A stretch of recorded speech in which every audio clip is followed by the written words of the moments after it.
आदरणीय बंधुओं और मातृशक्ति, सभी बड़े बड़े स्थानों में, आश्रमों में ये भगवत कथा और सत्संग आजकल खूब चल रहा है। कल कृपातः काल मुझे स्वर्गाश्रम में, गीता भवन के वानप्रस्थ आश्रम में अपने खूब सुपरिचित और बड़े ही निष्ठावान ब्रह्मचारी जीवन व्यतीत करने वाले ऐसे आचार्य किशोर व्यास जी के कथा का मंगल प्रारंभ करने के लिए आमंत्रित किया गया था। कथा वहां श्रवण करते रहे। जैसा श्रवण करने से आपको आनंद आता है, वैसा ही मुझे भी श्रवण करने का उतना ही आनंद आता है। ये महात्मा लोग जो यहां बोलते हैं प्रातःकाल, वो हमें अपने कक्ष में बैठकर इनको भी श्रवण करने का प्रयत्न करता हूं, क्योंकि श्रवण में भेद नहीं होता है। व्यक्ति भिन्न हो सकते हैं, लेकिन जिसकी कथा की जाती है उसमें कोई भेद नहीं।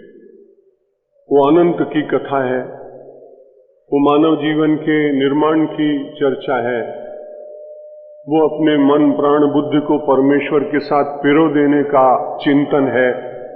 इसलिए वो सारे चिंतन, वो कहीं से भी आते हों, उनमें शास्त्रीय चिंतन के साथ यदि वे जुड़े हुए हैं, हमारी परंपरा के साथ जुड़े हुए हैं, तो हमारे लिए सदा ही ग्राह्य रहते हैं। कठिनाई यही हो रही है कि शास्त्र के रूप में कथा कहते कहते बहुत सारे लोग उस कथा का अवमूल्यन भी करने लगे। उससे थोड़ी पीड़ा सी होती है। कल उन्होंने एक बड़ी अच्छी बात कही।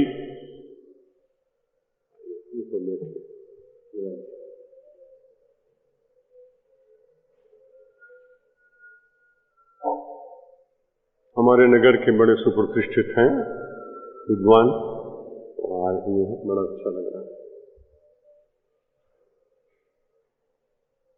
और आप देखते हैं कि हनुमान चालीसा का संसार में सबसे अधिक पाठ होता है। गणना करके देखें आप, तो आपको सबसे अधिक पाठक प्रतिदिन पाठ करने वाले स्वदेश और विदेश में लाखों की संख्या में। एक दिन मैंने विचार किया कि भाई इतने भगवान होने पर भी हनुमान जी का क्यों इतना सब लोग पाठ करते हैं। कुछ न कुछ अपने से ही प्रश्न करता रहता हूं, कुछ न कुछ उत्तर अपने भी आप मिलते भी रहते हैं।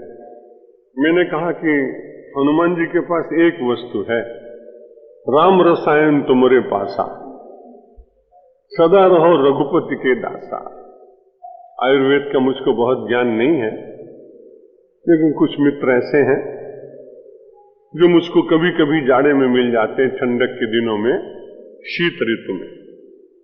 वो लोग कहते हैं महाराज आप हरदम तो प्रवास करते हैं, लेकिन आप हमारी बात माने तो हम आपको कुछ रसायन दें और 1-2 महीने आप उसका सेवन करें तो आप में स्फूर्ति और तेज बने।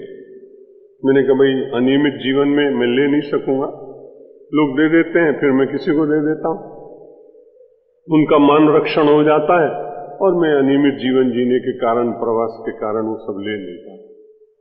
मैं बहुत विचार करता रहा कि भाई शीत ऋतु में आयुर्वेद की दृष्टि से अगर कोई रसायन ग्रहण करे तो वो तेजस्वी हो जाता है, लेकिन जाड़ा गर्मी बरसात रात दिन अहर्निश क्षण क्षण जिसके पास रसायन हो कितना तेजस्वी होगा। इसलिए राम रसायन तुम्हारे पासा, सदा रहो रघुपति के दास। भगवान के नाम का जो निरंतर चिंतन है, उनके रूप का जो चिंतन है, वो निश्चित रूप से व्यक्ति को बहुत तेजस्वी बनाता है। और जिसके पास राम रसायन रहता है, ये तो है नहीं कि आप मनुष्य जीवन में आए तो आपके ऊपर कभी कामना का प्रहार ना हो। इस प्रकार का दंभ मैं समझता हूं कोई व्यक्ति करे इस कलिकाल में तो उचित भी नहीं। कामना की बयार चलेगी, लेकिन कामना की बयार आपको पराभूत न कर पाए, वो स्पर्श करके दूर चली जाए और उस कामना को भी ऐसा लगे कि जिसको मैंने स्पर्श किया है वह मेरे योग्य व्यक्ति नहीं है, मैं उसे प्रताड़ित और पराभूत नहीं कर पाऊंगी, तो इस प्रकार से कामना भी लौट जाए। कई बार लोग कहते हैं उससे मत टकराना, वो तो वज्र का है, यदि उससे टकराए तो तुम्हारा ही सर टूटने वाला है, उसको कोई क्षति होने वाली नहीं। यदि राम कथा की रसायन, राम नाम का रसायन, वेदांत चिंतन का रसायन मुझे और आपको भली भांति प्राप्त होता रहे तो आप निश्चित मानिए, ऊपर से तो आप मानव बने रहेंगे, लेकिन अंतर से आप वज्र हो जाएंगे, और जब कामना आएगी तो टकरा के स्वयं चूर चूर होकर लौट जाएगी कि हमने ठीक व्यक्ति का चुनाव नहीं किया।